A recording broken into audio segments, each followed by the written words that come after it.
یہ بالکل ظلم ہے اور نکاح کے مقصد کے خلاف ہے. نکاح میں مہر کی جو ذمہ داری ہے وہ مرد کی بنانی. اگر نکاح غلط ہے اور مہر بھی ادا نہ ہوا تو پھر وہ رشتہ کیسا ہے؟ دیکھیے مہر تو ادا ہو جائے گا لیکن یہ چیز غلط ہے. لڑکے کو چاہیے کہ وہ مہر کی جو رقم اس نے دی ہے وہ چونکہ اس نے اپنی جیب سے ہی دی ہے, لڑکی والوں سے لے کر کے بھی ہے, اس کو چاہیے کہ وہ جلد سے جلد انتظام کر کے اپنے پیسے سے اور اپنی کمائی سے اپنی بیوی کو مہر دے تاکہ اس کا مہر صحیح طریقے سے ادا ہو. لیکن چونکہ مہر کے معاملے میں بڑی گنجائش ہے. مہر روپیہ پیسہ کے ذریعے بھی ہو سکتا ہے, مہر سونے چاندی کے زیور کے ذریعے بھی ہو سکتا ہے. ایسا بھی ہوا ہے کہ ایک صحابی کو قرآن کی صورتیں یاد تھی, انہوں نے اس شرط پر اللہ کے نبی نے ان کا نکاح کر دیا کہ تم قرآن کی یہ صورتیں اپنی بیوی کو سکھا دو. انہوں نے اپنی بیوی کو قرآن سکھا دیا اور وہ قرآن کا سکھانا ہی ان کا مہر بنا. ام سلیم رضی اللہ تعالیٰ عنہ کا نکاح حضرت ابو طلحہ کے ساتھ ہوا اور ان کے نکاح کا مہر یہ تھا. ام سلیم نے کہا اگر آپ اسلام قبول کر لیں اور مسلمان ہو جائیں تو مجھے الگ سے کوئی مہر نہیں چاہیے, آپ کا اسلام قبول کر لینا ہی میرا مہر ہے. تو مہر کے معاملے میں گنجائش ہے. مہر میں بہت ساری چیزیں ہو سکتی ہیں. اگر کسی جگہ ایسا ہوا ہے کہ لڑکی والوں سے پیسہ لے کر کے مہر دیا گیا ہے تو شوہر کو چاہیے ایز سون ایز پاسبل, جتنا جلدی ممکن ہو مہر کی رقم کا انتظام کرے اور بیوی کو مہر دے. تو میرے بھائیوں یہ جو جہیز کی رسم ہے اس کو اگر ہم نے بند نہیں کیا تو اس کے ذمہ دار ہم سب مانا جائے گا, پورا سماج مانا جائے گا. بنی اسرائیل کے اوپر لعنت کی گئی اسی لیے کانوا لا یتناہون عن منکر فعلوہ, جب بنی اسرائیل کے بیچ میں کوئی غلط کام ہوتا تھا وہ ایک دوسرے کو منع نہیں کرتے تھے. میں کہتا ہوں علماء طے کر لیں, ہم نکاح نہیں پڑھا, علماء طے کر لیں. اگر جمعیت یہ طے کر لیتی ہے میں فلاں مدرسے کو توسیع نہیں دوں گی اور وہ نہیں دیتے تو مدرسے والے پریشان ہوتے ہیں. علماء طے کر لیں, آپ کے شیخ آبادی کو علماء طے کر لیں ہم نکاح نہیں پڑھائیں گے جہاں جہیز کا لیں گے. ایک زمانہ تھا ہمارے بنارس میں بھی شادی بیاہ میں ڈھول تاشے بجتے تھے, بارات نکلتی تھی ڈھول بجتا تھا, ناچ گانا ہوتا تھا مسلمانوں کے درمیان. اس زمانے میں علماء نے مل کر کے فتویٰ دیا یہ حرام ہے اور ہم نکاح نہیں پڑھائیں گے. علماء نے ایکشن لیا اور آج بنارس سے وہ لعنت ختم ہو گئی. میرے خیال سے آپ کی برادری سے بھی جہیز کی لعنت ختم ہو سکتی ہے. میرے بھائیوں وہ آدمی جو اپنی جوان بیٹی آپ کو دیکھا اس کے دل پر کیا گزر نہیں کر سوچا ہے. کہنے کو تو لڑکی کی شادی خوشی کا دن ہے, لڑکی کی شادی ہو رہی ہے, لڑکی کا باپ دعوت کھلا رہا ہے لوگوں کو, مگر کبھی اس لڑکی کے باپ کے دل سے جا کے پوچھا جس بیٹی کو اس نے محبتوں سے پالا تھا, اس لڑکی کی آنکھوں میں کبھی آنسو نہیں آنے دیا, جس کو پڑھایا لکھایا, جس کی ہر ڈیمانڈ کو پورا کیا, آج اس لڑکی کو اللہ کا نام لے کر تمہارے حوالے ایک کلمے کی بنیاد پر, ایک نکاح کی بنیاد پر اس لڑکی کو تمہارے حوالے کر رہا ہے. اور تم اتنے بڑے بے غیرت ہو کہ اس لڑکی کے باپ سے تم جہیز بھی نہیں. وہ بیچارہ اپنا گھر مکان بیچ کے, اپنا خون بیچ کے تمہیں جہیز دے. میرے بھائی اسلام کو چھوڑ دو, قرآن کو چھوڑ دو, اپنی عقل سے سوچو, اپنی کامن سینس سے سوچو کہ جہیز کی ڈیمانڈ کرنے والا کتنا بڑا ظالم ہے, کتنا بڑا حیوان ہے, انسانیت سے گھڑی ہوئی ہے. اور ایک آخری واقعہ سنا کر کے بات ختم کر رہا ہوں. اس جہیز میں کتنے لوگوں کی جان ہے, بڑا مشہور واقعہ آپ نے تقریروں میں بھی سنا ہوگا. واقعہ یہ کتابوں میں لکھا ہے, اللہ عالم اس کی حقیقت کیا ہے, کوئی آتھینٹک پروف نہیں ہے لیکن کتابوں میں یہ واقعہ درج ہے. کیونکہ یہ واقعہ نبی کے تعلق سے نہیں ہے, صحابہ کے تعلق سے نہیں ہے, بات کا واقعہ ہے, بیان کیا جا سکتا ہے. ہندوستان کا اردو زبان کا بہت بڑا مشہور شاعر گزرا ہے میر تقی. اس کی سیرت کے والوں نے, اس کی زندگی کے بارے میں لکھنے والوں نے, اس کی لائف سٹوری لکھنے والوں نے لکھا میر تقی میر کی ایک بیٹی تھی, بڑی خوبصورت تھی, پڑھی لکھی تھی, لاڈ پیار سے پالا پوستی, رشتہ تلاش کر رہا تھا, رشتے جتنے مل رہے تھے سب میں جہیز کی ڈیمانڈ. ایک رشتہ ملا, رشتہ اچھا تھا, جہیز کی لمبی تھوڑی ڈیمانڈ تھی. میر تقی میر نے مجبور ہو کر اکٹھی کے ہوا کے ساری ڈیمانڈ, رشتہ طے ہو گیا, شادی کی تاریخ پڑ گئی. میر تقی میر گھر آیا, اب اپنی بیٹی کے جہیز کی لسٹ اس کے ہاتھ میں ہے، وہ سوچ رہا ہے کہ اپنی بیٹی کے جہیز کی ڈیمانڈ میں کیسے پوری کروں، میرے پاس تو اتنی دولت نہیں، میں تو شاعر آدمی ہوں، میرے پاس تو انکم کا کوئی سورس بھی نہیں۔ اس نے اپنے گھر کو بیچ دیا، اس نے کہا میری ایک ہی بیٹی ہے، اس کی شادی ہو جائے گی، میں کرائے کے مکان میں رہ لوں گا، میں کہیں بھی رہ لوں گا، میں اپنے مکان کو بیچ کر کے اپنی بیٹی کی خوشیوں کو خرید لیتا ہوں۔ اس نے مکان کو بیچ دیا، بیٹی کو خبر لگنے نہیں دی، اپنے مکان کا سودا کر لیا، اور مکان جس کو بیچا تھا اس نے یہ طے کر لیا کہ جب تک میری بیٹی کی شادی نہیں ہو جاتی تب تک میں مکان خالی نہیں کروں گا۔ سودا طے ہو گیا، خریدار نے اس کو پیسے بھی دے دیے، اس نے بیٹی کے جہیز کا سارا انتظام کر لیا۔ شادی کی تاریخ آ گئی، شادی کی تاریخ آ گئی، اور میر تقی میر کی بیٹی دلہن بنا دی گئی، سجا دی گئی، سوار دی گئی، زیب و زینت اس کی کر دی گئی۔ لیکن شادی کے دن میر تقی میر کی بیٹی کو بھڑک لگ گئی کہ میرے باپ نے میری خوشیوں کے لیے اپنے آشیانے کو بیچ ڈالا، اپنے گھر کو بیچ ڈالا، اپنے گھر کو سودا۔ میر تقی میر کی بیٹی کے دل پر، اور ہر بیٹی کے دل پر چوٹ لگتی ہے جس بیٹی کو یہ پتا چلتا ہے کہ میرے باپ نے میرے جہیز کو پورا کرنے کے لیے قرضہ لیا ہے، بینک سے لون لیا ہے، لوگوں سے قرضہ لیا ہے، اس بیٹی کے دل کو چوٹ لگتی ہے۔ کبھی کبھی وہ بیٹی سوچتی ہے کہ میں اتنی بڑی بوجھ بن گئی اپنے باپ کے لیے، میرا باپ میری خوشی کے لیے قرضہ لے رہا ہے، لون لے رہا ہے بینک سے۔ میر تقی میر کی بیٹی کے دل کو چوٹ، اس نے باپ کے سامنے ظاہر نہیں ہوا، لیکن شادی ہو رہی ہے، شادی کی خوشیوں کا ماحول ہے، لیکن اندر سے وہ بیچاری گھل رہی ہے، اس کا دماغ ٹینشن میں ہے، اس کا دل اضطراب میں ہے کہ میرے باپ نے میری خوشیوں کے لیے کیا کر۔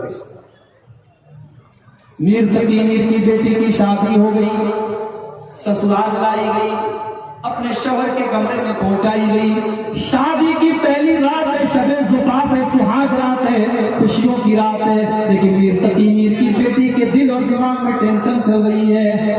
اس کا شوہر جب اس سے ملنے کے لیے آتا ہے، دیکھتا ہے میری بیوی کی آنکھوں میں آنسو ہے، پوچھتا ہے کیا بات ہے۔ میر تقی میر کی بیٹی کہتی ہے کہ آپ کے گھر والوں کی ڈیمانڈ کو پورا کرنے کے لیے میرے باپ نے اپنا مکان بیچ ڈالا تھا۔ اور اتنا کہتے کہتے وہ رونے لگی، اور اس کے دل کو ایسا صدمہ لگا، میر تقی میر کی بیٹی کا ہارٹ اٹیک ہو گیا، اس کے دل کی حرکت رک گئی، اور آن دا اسپاٹ اس کا انتقال ہو گیا، مر گئی۔ شادی کی پہلی رات مر گئی۔ صبح ہوئی، میر تقی میر کو خبر ملی بیٹی کا ہارٹ اٹیک ہو گیا، بھاگا بھاگا آیا، بیٹی کے سسرال پہنچا، سامنے بیٹی کی لاش کو دفنایا گیا ہے، اور اس کی خوبصورت بیٹی آج کفن کے سفید کپڑے میں محفوظ لپٹی ہوئی رکھی۔ میر تقی میر شاعر تھا، شاعری کی زبان میں باتیں کرتا تھا، اس کے دل کا درد شاعری کی زبان میں نکلا۔ اس نے بیٹی کی لاش کو دیکھ کر کے کہا، اب آیا ہے آرام جاں، اب آیا ہے آرام جاں، خیال اسنا مرادی میں، اب آیا ہے آرام جاں، خیال اسنا مرادی میں، کفن دینا تجھے بھولے تھے ہم تیری شادی میں۔ میری بیٹی، تیرا باپ ایک چیز دینا تجھے بھول گیا، اس نے کفن تجھے نہیں دیا، اگر کفن دیا ہوتا تو آج تیرے جسم کے اوپر یہ کفن کا کپڑا تیرے سسرال کا نہ ہوتا، تیرے باپ کا دیا گیا ہوتا۔ آج تیرے باپ کو احساس ہو رہا ہے، اس نے تیری شادی میں سب تو دیا، لیکن تیرے کفن کا کپڑا نہیں۔ میرے پیارے ساتھیوں، نہ جانے کتنی بیٹیاں جس انجام کو پہنچ رہی ہیں، جو میر تقی میر کی بیٹی پہنچا۔ اللہ کے واسطے میں اپنے نوجوانوں سے کہنا چاہتا ہوں، شادی کا دن انسان کی زندگی کا بڑا امپورٹنٹ دن ہے۔ اس دن کو حرام چیزوں سے پاک کر دو، ناچ گانے سے پاک کر دو۔ یہ بارات کی ڈیمانڈ بھئی ایک چیز ہوتی ہے، لڑکی کا باپ اپنی خوشی سے کہتا چلو بھائی ٹھیک ہے، آپ 20 لوگوں کو لے کے آ جانا، ہم دعوت کھلاتے ہیں۔ حالانکہ اس سے بھی بچنا چاہیے، اسلام نے لڑکی کے باپ کے اوپر کوئی بوجھ نہیں ڈالا، لیکن جب لڑکی کا باپ اپنی خوشی سے کچھ لوگوں کو دعوت دے دیا الگ بات ہے۔ یہاں تو باقاعدہ صاحب ڈیمانڈ ہوتی ہے، ہم 200 لوگوں کو لے کر کے آئے، اور بہترین گوشت ہونا چاہیے، ایک دم بھالو، بہترین گوشت، چاول اور یہ اور وہ، اور ہمارے یہاں تو کئی کی بارات میں جو ہے وہ باقاعدہ کھانے کے پہلے ناشتہ چلتا ہے،